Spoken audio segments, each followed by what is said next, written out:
Hello, and welcome to Greet the Week. I am Mona Duncan, and today we're going to be talking about the importance of balance. And so let me bring the screen up, and we will share just a minute with the recording on. And then once I get through the looking here at what we're looking at, we will stop the recording and then we'll talk and ask questions and give insights into various things. So, the importance of balance.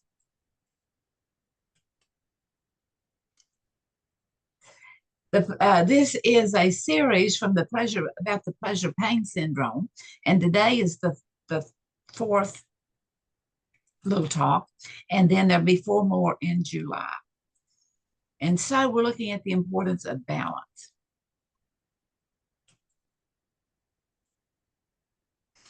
The importance of balance. There's five wheels on the car. Can you count all five? Well, right here, I'm counting the steering wheel as an additional wheel. And maybe what is the most important wheel? Well, it could be the steering wheel because it is the one that is going to take us one way or another, depending on how we use that steering wheel. And then the back wheels, the front wheels lead, the acting and the thinking leads the way, and the back wheels follow, whereas the front wheels lead. And the feelings sometimes that are on those back wheels, those feelings overtake and begin to lead and to act and to think ineffectively. And sometimes those back wheels, it's like driving your car backward. And if you were backing out of a garage or if you were going to another place, if you had to back there all the way, how difficult would that be? Well, and in looking at being out of balance, sometimes our wheels or the tires are, we've hit them or something, and the car is out of balance.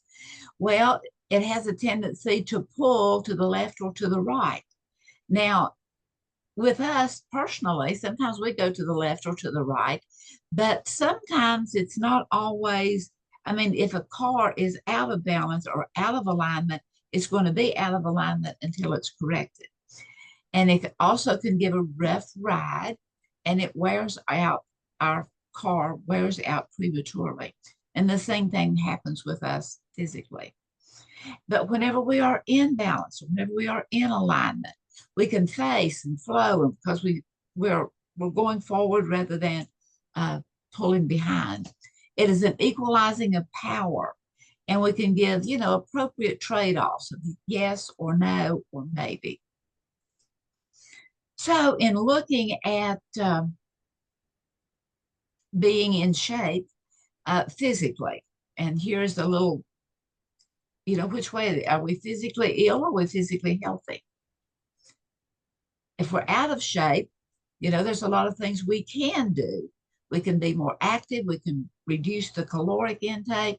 We can adjust our eating habits. There's just many, many things we can do to be more healthy physically. And even though we probably know what we could do or should do or would be better to do, whether we do it or not is entirely up to us. So then what about our mental shape? What is it about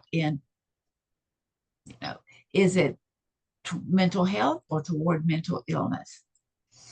And so unhappiness, maybe being unhappy, make healthier choices, begin to change our attitude as to being pleasant and accept challenges and smile and look up. You can't look down when you're looking up. There are many, many things that is just you cannot do something against something else. You may gripe about it, but you cannot look down while you're looking up or while you are. And we never know what to do or how to become happy, but there is ways. So let's look at our emotional scales.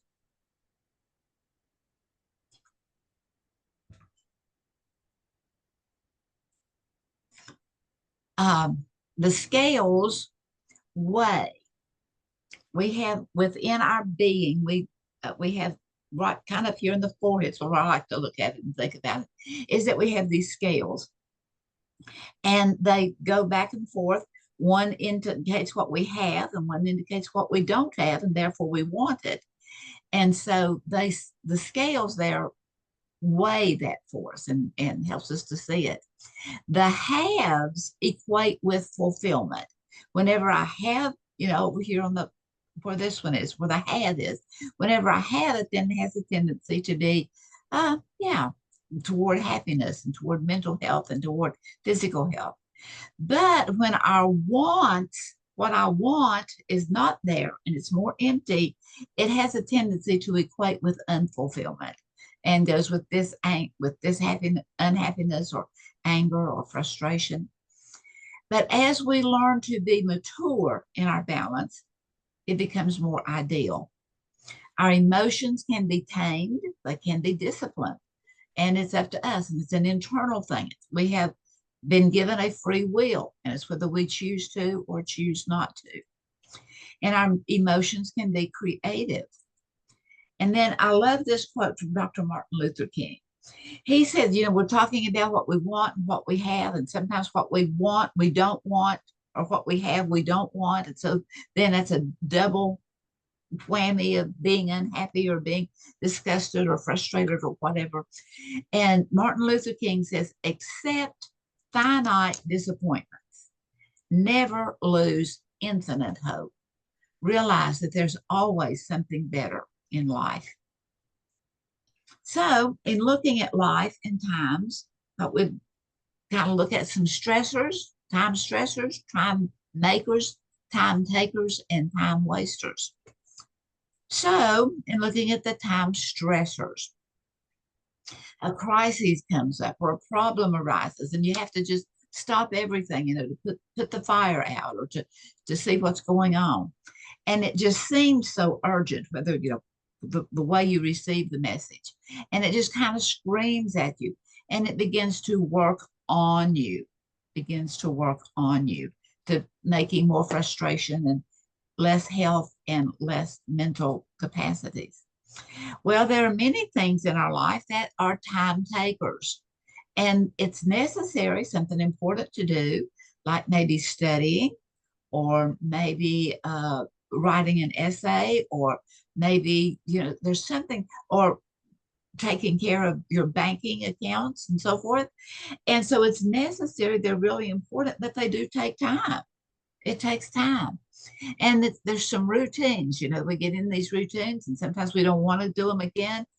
And many times the time takers, as in mowing the yard or cleaning out, taking care of the job, it's a thankless job. No one's there to clap or to be delighted because you're taking care of what needs to be done, and have a tendency to kind of put off and always running behind. And it's not urgent until it's that last minute, what needs to be done. Well, there are time wasters, but they may be fun activities. They may be pleasant to do, but if they have little or no results, they're time consuming and they can be guilt producing because we're just doing something, watching TV, or we're going to this movie, or we're just doing something that is really wasting our time. But we can become time and life makers. We can begin to plan and to organize so that we know we're going on the front wheels rather than, we're going on all four wheels, all five wheels because we're driving. But we're also planning and organizing, and we are maintaining, and we are being preventive of all those things that's going to come in and take over and be the stressors and the wasters. And always relationships, relating. And when we're in the makers, it's the green and growing, and it's the motivation, the energy is working within you. So our behavior car, the acting and the thinking are the front wheels, and the feelings and the physiology are the back wheels that follow. But as we take good care of our car, it runs smoother when we keep the tank full or the electrical charged up enough. It is energy used up energy is used up while we're driving or whether it's to stop and go. The driver, as we drive, we need to observe the gauges, look at the fuel, look at the speed, look at the alarms, so that we're always being effective. We need to adjust the speed or the alarms or whatever as needed, or even the mirrors on the side of the car. If the car is nearing empty or the uh, electricity is running down, then we need to begin to look at the possibilities and what's coming up rather than ignoring it. And then low level emotions of anger. Sometimes that can get really frustrating and can bring harm. And then our perception is askew. Often, whenever we become real frustrated about things that aren't going the way we had anticipated. So, what's a body to do? Well, that's just the point. The body responds negatively to drained or overwrought emotions. The body responds. The body, here we have our senses. And so behavior is total. It's the thoughts we think, the actions we take, the feelings we feel, and the physiology. And I have this on here 3 different ways because sometimes you can see it at a different angle and it makes a little more sense, or it's a little more palatable. So behavior is the totality of. Behavior is the totality of thinking, the thoughts, whether they're scrambled, whether they're rational, whether they're irrational, whether they're kind, whether they're not so kind. It's a totality. They all work together in tandem. Behavior is the totality of the action, the acting, the actions we make, the inactions we make, the reactions we make. It is the totality of feelings, the emotions, whether it's calm or rage. And it is the totality of all of these plus physiology. And the physiology is our blood pressure, it's our heart rate, it's our vital organs. It is all of those things. And so here again, the thinking, the acting, the feeling, and the physiology work in tandem. And they cannot be separated. They cannot be separated. So we need to look at what our emotions and our balance. And so recognize the emotion that you're feeling. Calm yourself down, begin to recognize it, whether it's anger or frustration or thankfulness. Then let yourself know what you are thinking and how you're acting. Sometimes we'll get so busy or so wrought up with thinking or wanting or something that we are not even aware of what we are engaging in. So own your 2 leading components of thinking and acting. Own it, that the thinking and the acting go together. You change your thoughts, you change your actions. You change your actions, it changes your thoughts. Also, our emotions must be owned before they can be evaluated to be kept, adjusted, or discarded. See, our emotions, our feelings are important, but they can't overtake the thoughts and the feelings. If we allow them to do that, we're driving our car backward. And so our emotions must be evaluated. So whether I'm going to keep this emotion, whether I'm going to adjust it, or whether I'm going to discard it. And denying an emotion does not eliminate it. It just pushes it down to fester and to come up with the harm and the discrepancy in the mental capacity. And so Paul Meyer of Success Motivation says that change is most effective in the behavior. And so going back up here and continually self-evaluating, what are you thinking? How are you acting? How are you reacting? And so as we finish up here, just some words of wisdom. In the Hebrew scriptures, there's a story of a man named Job who experienced one tragic event after another. Matter of fact, he lost all of his children, and each one was in a different of loss. So Job was silent for 7 days, and certainly it was the sadness and the that you just can't take things in.